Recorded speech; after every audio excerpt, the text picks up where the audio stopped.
Here are a few essential first aid items to keep in your car in case you or a passenger gets shot, and how to use them. Now, you don't need a first aid kit this big, something small will do, but we're going to go over what I think you might need. First and foremost is a tourniquet. Tourniquets are used for wounds on your extremities or your arms and your legs. This is called a CAT tourniquet or a combat action tourniquet, and they come ready to deploy. So I'll put this on and show you just how tight it's required to be to stop blood. You place it above the wound as high as you can go in the axillary area, and you tighten it down until the bleeding stops. It's going to hurt.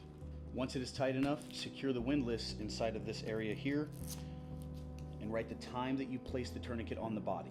Now, if the injury or the gunshot wound has happened to your trunk or your axillary areas where you cannot fit a tourniquet, you should build out a blood bag. This is my blood bag. Your number one priority in any major bleed is to stop that blood as soon as possible. And your first line of defense is pressure with your hands. And your second should be gauze. This is a quick clot gauze. It is impregnated with a coagulant agent that helps blood clot. Once you get that on there, place a pressure bandage really fucking tight. Now, if the injury is in the thoracic area and there is what is called a sucking chest wound, that can lead to something called a tension pneumothorax, which is oxygen getting inside of the chest cavity.